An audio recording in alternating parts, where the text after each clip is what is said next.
previously on Divorce Court. In our relationship, he was very controlling. He picked me up for a date and I was late coming out, he would accuse me of sleeping with someone else. You don't take responsibility for what you do. Yes. You snatched his phone. I did. And you ran. I did. You chased him through the bathroom. I said, I broke the rearview mirror, you better check out your Camaro. He said, since you want to break things, I'm gonna break your neck. Did you tell her you were gonna break her neck? Divorce Court is now in session. Good day, ladies and gentlemen. We're reconvening the divorce case of Kevin Scott versus Shae Cannon. When I last spoke to the two of you, we hadn't even gotten to the part where you had the baby. So I want you to tell me what it was like, the power struggle that you were having that led up to the birth occurring in the manner that it did. About a month after the whole jail experience happened, we started talking again. He started giving me rides, and we reconvened an intimate relationship. So. Is that true? That's true, but I specifically told her what I was coming back for. And it was to ensure that the pregnancy went well. I came back for the last trimester. I said, you know what? I need to be there to make sure that as you're going to the hospital and helping you out with everything, I'll be there for that. But as far as the relationship was considered, I specifically said, this is not a relationship. I'm here as the father of this baby. Correct. Okay. Did you have sex with her? Yes. Now, right before sex, you said, now, I don't really mean this. Right. Didn't you believe that would mislead her? I did. Most of the time, though, I wasn't initiating the intimacy. It was Shae, like, being who she was. She was being aggressive. She would come up to me, let's get it on, you know? So, Ms. Cannon, were you, while he was there and available, trying to rekindle a relationship? Not that that's a bad thing. I mean, you're in love, you love him, and is that what you were trying to do, or did you heed his warning that he was just there for the baby? Actually, this is before he even moved back in. Before he moved back in, a month after I came from jail, we started an intimate relationship for 3 months before he even moved back into the house. Is that for true, the baby. Mr. Scott? Yep. So Don't he go only to Vegas and gamble. He only came over. I have text message where he only asked to come over specifically for that reason. Is that true? That's true. Wow, Mr. That was Scott. what we had established. As far as the way that it was explained, it wasn't to be, okay, we're gonna be back together. She was like, look, I got needs. And so I said, okay, you know, if we're gonna go about it this way, then this is how it's gonna be. I made a clear outline of how our relationship was gonna go at that point in time. If you wanna just use me for that, then that's all I'll be there for besides taking care of my son. How did things progress from there, Ms. Cannon? So after that, he did say that he was moving in to help with the baby, which I understood that. However, he would send so many mixed signals, such as, oh, we should get a house for the baby, that we need it, this apartment is not working, you know. So he was making plans for our future. So it was kind of it was confusing because this is how our 8 years was, just back and forth. Back and forth, back and forth. Yes. So you thought it was more of the same? More of the same. I was going into the co-parenting. I was just trying to make sure that whatever we needed to do, we need to co-parent as smoothly as possible. Okay, now I want to talk about the day your son was born. Explain to me that circumstance. So actually, my water broke 2 months early. We were coming back from a doctor's appointment when my water broke. And the reason that I feel like it broke is because we were under so much stress. We were actually arguing about making arrangements for a scheduled birth because I had such a high-risk pregnancy from stress and high blood pressure. Yes. So we were at the doctor's office. So it was already problematic because you were under stress, you had no car, yes, studying all that for my was going brokerage on. exam. So I asked Kevin, can we schedule a date together that we can present to my midwife of when we can schedule the delivery, because they recommended 36 weeks or no later than 37. So we did not come to an agreement before we went into the office. So we actually had a difference in front of the doctor. So y'all got at each other at the doctor's office, just back fighting and about forth the delivery about date. the date, and it was just like What was the problem with getting to a date? He said he only wanted it delivered on a Friday.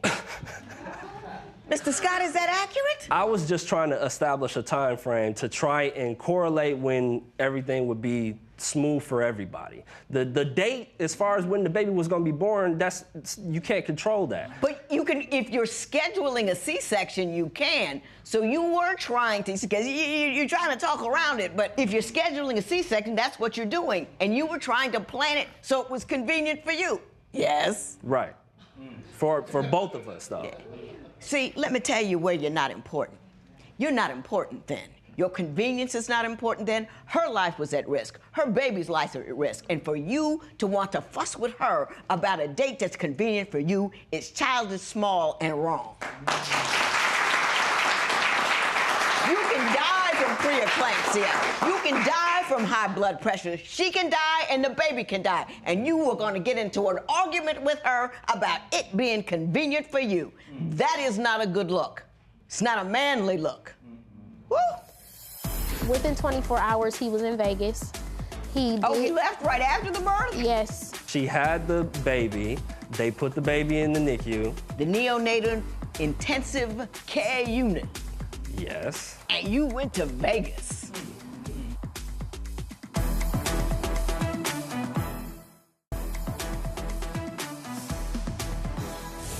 So when you guys were arguing about scheduling a C-section, you got so distraught, your water broke. In the parking lot of our complex at home, my water broke right then. So we went straight to the hospital. And at this point, there was no other signs of labor or delivery except for my water breaking. So they kept me in the hospital. They tried so many methods to induce me. Nothing worked. Just medicines, just all kind of things, and nothing worked. So my doctor said that the baby would just come naturally. In the meantime, this was just another inconvenient week for Kevin because this was a week he had planned to go to Vegas. So he said, well, I'm just gonna still go to Vegas. The baby won't be here when I come back. I said, no, I think you should cancel the trip. And he said, we'll see. What ended up happening? Did he stay for the birth? He did. He was there for the birth. Was he supportive? Absolutely. Very good. I mean, I'm not gonna be mad at you about things I'm not gonna be mad about, but you know what I mean? I gotta give you props where you deserve it. So within 24 hours, he was in Vegas. He left right after the birth? Yes. I was quick on the trigger, wasn't I? Did you leave right after the birth? It wasn't right after, okay? So how long after? It was about 48 hours. 48 hours. She had the baby, and then I held the baby, did all the beautiful things that you can see in a birth. They put the baby in the NICU, and I made sure that everything was good. I asked the doctors. So the baby was in the NICU? Yes. The neonatal intensive care unit? Yes. 2 months premature? Yes. And you went to Vegas? Right. But the doctors assured me that everything was fine. They said his heart rate's good, his lungs are good, everything is good. Did you feel any obligation to support her throughout that process? I did, and I did. From Vegas? No, not from Vegas, but I was supportive in this entire endeavor. He didn't come until it was time for us to be discharged. I had nothing for my son. He came with a pink car seat for our son, and nothing for him to wear except for clothes that weren't washed or anything. Did you come up a little late? Or did you come prepared? I came up a little late, but she's saying she's all alone, all of this, that, and the other. There were multiple friends that came by, brought clothes, brought diapers, brought all type of stuff. So she So had she's not the abandoned damsel in distress No, that she had a says, network that she's describing. Right. There was a number of people that she had supporting her besides myself. And so she wasn't completely abandoned by me, no. I got you. I found out that he was indeed having an adulterous affair with another woman. I had never known before that. Don't you think it was rather wrong for you to move in with her and have sex with her if you ever have sex with somebody else?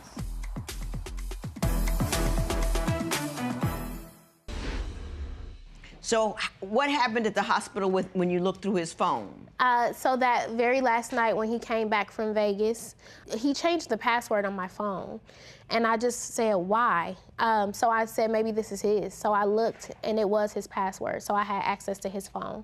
When I opened it, a whole world of information just opened my eyes to everything.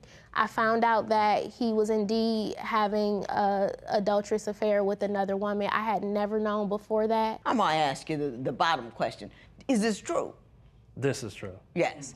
Were you using protection with either one or both of those women while you were doing that? I was using protection with the other woman. With the other woman? Yeah. Yeah. Did the other woman know about this woman? Yes. Don't you think it was rather wrong for you to move in with her and have sex with her if you ever have sex with somebody else? Again, that's just something that I had to learn and grow past. She was aggressively pursuing me in the house, even though I set out, hey, let's try not to do this. I tried to sleep in a separate room and everything. I was downstairs, she was upstairs. I couldn't escape. You were running and just couldn't get away from her. I'm trying to just help out while I'm there, but I couldn't get away. So okay, let me tell me about when the baby's name. Check this out. It's cool. It's cool. Yeah, the baby's name is Isn't cool. that ironic? Two of the most hot-headed, crazy folk I've ever met named their baby Cool. You guys wouldn't know Cool if it fell on your head. But tell me about what happened when you two were trying to exchange Cool. Yes, so I was studying for some licensing, and it was a very stressful process. So I was arranging to meet Kevin to give him Cool. When we met, I told him, there's extra breast milk in the bag. Do you mind keeping him overnight? And he said, no way, no how. I said, I'm really tired, I'm really stressed out. Just one night, could you keep him? And he said, no. I said, okay, well, I'm gonna sit in your car until you take our son and put him in your car. Now we all know it didn't happen like that, right? No, you didn't that's say politely, oh, I know, I'm going to sit in my car. You were up and ragged. No, that's exactly what happened. He'll tell you. I said, and then I proceeded to sit in his car, and then that's when the back and forth, the exchange happened, where I tried to stay in the car, and he tried to get me out of the car. Mr. Scott, what happened? So what happened was she came over to me. I took Cool out of the car. I'm putting him in her car. I'm putting the car seat in there, right? She gets right up on me and says, you're taking Cool. And I said, no, I'm not. And that's when she darts over to my phone or to my car and proceeds to sit in it. So I run over there and I'm like, okay, I'm about to get you out the car. So I was about to pull on her and I grabbed her arm and I pulled a little bit and I said, hey, you know what? I'm not about to do this. I said, I'm not finna go through this entire situation all over again. I'm gonna just go ahead and take Cool, and I'm gonna leave. I'm gonna fuss at both of you, but before I fuss at you, I gotta figure out whether or not you owe her $15,000.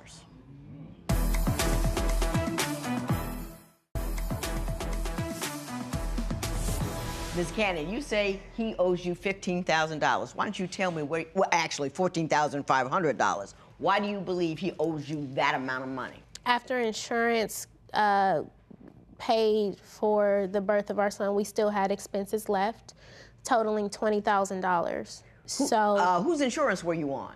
Mine. Do you have the bills reflecting that? Yes.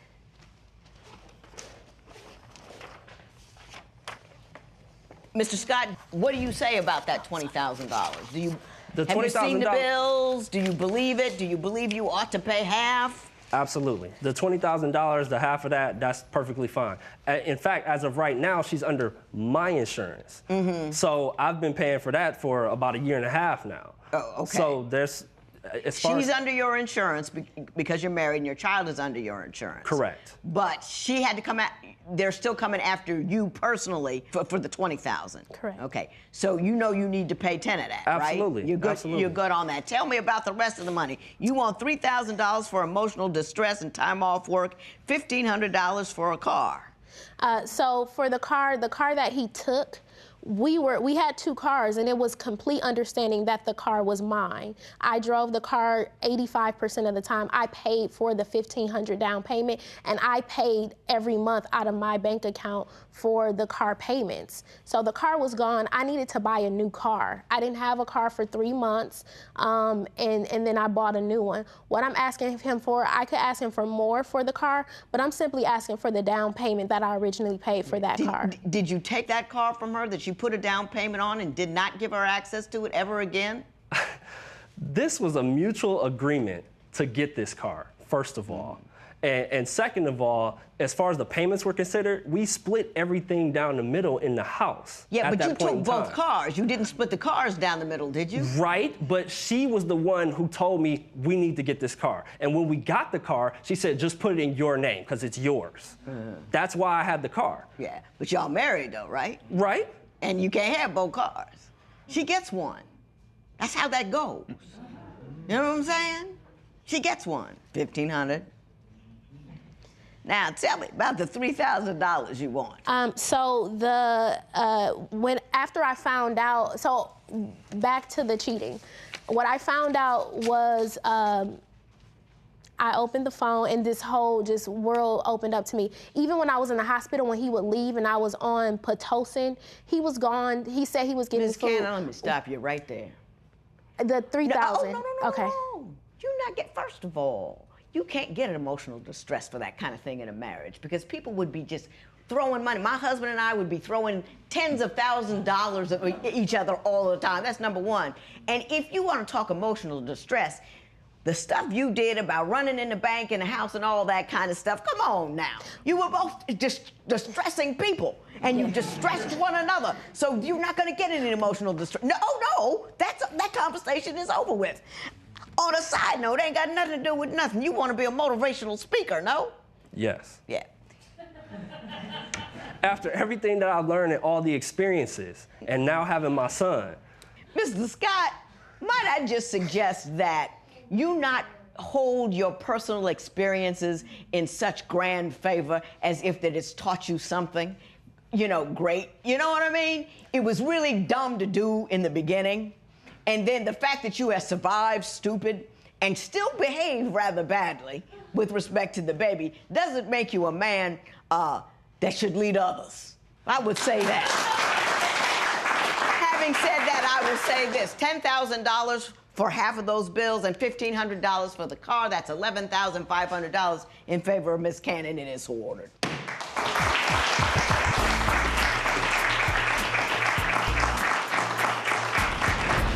Moving forward, I would like to communicate with Kevin specifically about the needs of our child and how we can create a great relationship just so that our son can flourish. I would love for us to co-parent as smoothly as possible. Whenever we interact, Shae brings up drama. So as long as we can just keep things short between each other, we can have a smooth co-parenting relationship.